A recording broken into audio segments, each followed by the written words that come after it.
ვაგზელეთ გადაცემას და ახლა მინდა წარმოგიდგინოთ ჩვენი ახალი რუბრიკა ანეკდოტები მედიაში ძირფასად.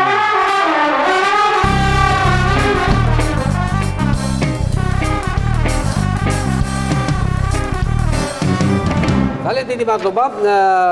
მინდა გადაგიხადოთ რომ მოხვედით. მინდა მაყურებელს აუხსნა ამ რუბრიკის შესახებ. ანუ ჩვენ ყავს მედიის ორი წარმომადგენელი, ერთი არის ოპოზიციური არხის მედია და სამთავრობო მედია. ნუ მე წავიკითხავ ანეკდოტს, ხო? მარტივად რო აუხსნა მაყურებელს და როგორ გააშუქებს ოპოზიციური მედია ამ ანეკდოტს და როგორ იტყვის სამთავრობო მედია ამ ანეკდოტს. ესე მარტივია, ხო? გასაგებია. კი ბატონო. დავიწყო? ძანით. ესე იგი პირველი ანეკდოტი არის ყველაზე ისეთი ყველაზე პოპულარული ანეკდოტი. კაცი შედის სახინკლეში და მიმტანი ეუბნება 99 ხინკალი, მიმტანს ეუბნება 99 ხინკალი მომეციო, მიმტანმა 99 რა არის ბარემ 100 აიღო. 100 რა ღორი კი არა, მაგრამ ხო იცით ეს ანეკდოტი? აბა სიტყვით ბატონო.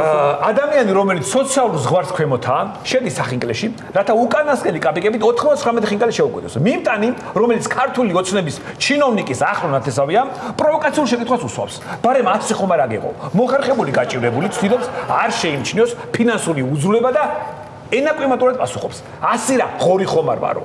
აი 100-ია ამ თავრობის ხელში ისევ იუმორით თუ გადავარჩენთ ქართველები იუმორით თუ გამოძრაობთ ძალიან საინტერესო გაშალეთ ეს ანეკდოტი თქვენ რა სიტყვით ბატონო გიორგი აქტივისტი რომელსაც ფული ნანუკას ფონდმა ჩაურიცხა ხახას არამიზნობრივად იყენებს და აქციის ნაცვლად სახინკლეში შედის სადაც 99 ხინკალს უკვეთავს რაზეც საღათმოაზროვნე მშვიდობის მოყარე მიმტანი სამართლიან კითხვას უსვამს ბარემ 100 ხო არ აგეღოთო ამაზე deep state-ის მომხრე აქტივისტი პასუხობს 100 რა ღორი ხომ არ ვარო სინამდვილეში კი მიზეზი იცით რა არის რომ ის USAID-ის დაფინანსება შეუჩერეს ამ დასავლურ არასამთავრობოებს ბატონო აჰა ეს ძალიან საინტერესო მეორე ანეკდოტი ჭიჭიკია ისეთი გამختარია შვილებმა ტყუილზე რომ დაიფიცონ ვერ გადარჩება როგორც ხედავთ სიხარიბემ ყველა ოჯახში შეაღწია ჩვენი შვილები ტყუილს ვეღარ ამბობენ მაშინ როცა ხალხის ფულით გაქსუებული ჩინოვნიკების შვილები თამამად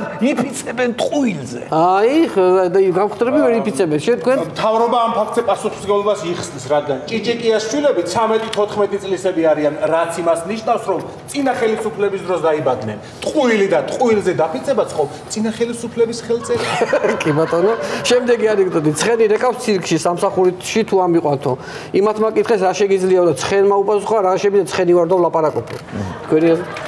ცხენი რეკავს ცირკში სამსახურში თუ ამიყვანთო რა შეგიძლია ვეკითხებიან ცხენმა უთხრა რა შემიძლია ცხენი ვარ და ვლაპარაკობ ანუ ქვეყანაში უმუშევრობის ზონა იმდენად მაღალია რომ ცხენი იძულებული გახდა ლაპარაკი ესწავლა რომ რამენაირად სამსახურში აეყო თქვენი ვერსია რა არის კი ბატონო ესე იგი ცხენი რეკავს ცირკში ამჟამად დასაქმებული ვარ და დამატებითი სამსახურისთვის თუ ამიყვან ცირკში რა შეგიძლიაო და ცხენმა უპასუხა ცხენი ვარ ბატონი ბიძინას დახმარებით და უშუალო ჩართულობით წარმატებით გავიარე ქართული ენის შემსწავლელი უფასო კურსები ლაპარაკო და პარალელურად ვსწავლობ ქუთაისის ტექნოლოგიურ უნივერსიტეტში მეტი რა შეგიძლიაო რა საინტერესო იყო ცხენის ვერსია ლომმა ტყეში აკრძალა მოსაქმება ერთი კვირის მერე მოდის ეს ლომი სუფთა ტყეში დაინახავს ბუს და მიესალმება იქიდან ბუ პასუხობს დროზე გაიარე ბუ კი არა ბეღურა ვარო ძირფასო მეგობრებო ლომი ტყეში მოსაქმებას კრძალა ოლიგარქი ლომის დიქტატურა უკვე საზღვრებს ცდება მისი პრორუსული საკანონმდებლო ინიციატივის ფარგლებში სხვა აკრძალებთან ერთად ტყეში მოსაქმებას იკრძალება თქვენ რა სიტყვით ასე ლომი ტყეში მოსაქმებას აკრძალავს. ლომის ეს აკრძალვა რა თქმა უნდა მიმართულია ტყეში სისუფთავისა და მშვიდობის უზრუნველსაყოფად, რასაც რა თქმა უნდა არეგუებიან რადიკალი ბეღურები, რომლებიც თავს ბუებად ასაღებენ. დაიმახსოვრეთ, ლომის მეშვეობით ტყეში ყველა ბუს ერქმევა ბუ და ყველა ბეღურას ერქმევა ბეღურა. გასაგებია და ერთი კიდევ კაცი მივა უროლოგთან, უროლოგი გასიჯებს და კითხავს, შენ ჯამთელი ყოფილიყარ და რატომ მოხვედით აქო? და კაცი პასუხობს, ვიცი ჯამთელი რო ვარ, უბრალოდ შეხედე ხუა გოჭივითო.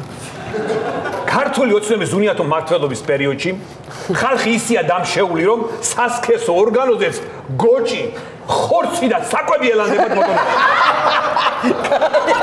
ეს კარგი ვერსია არის.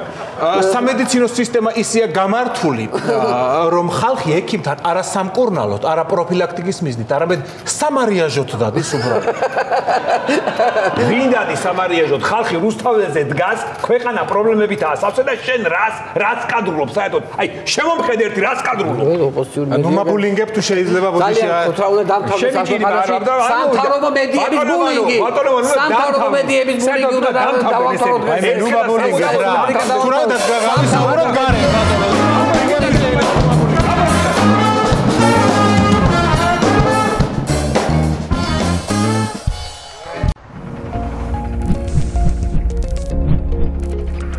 გადაცემის წარმომადგენელია PSP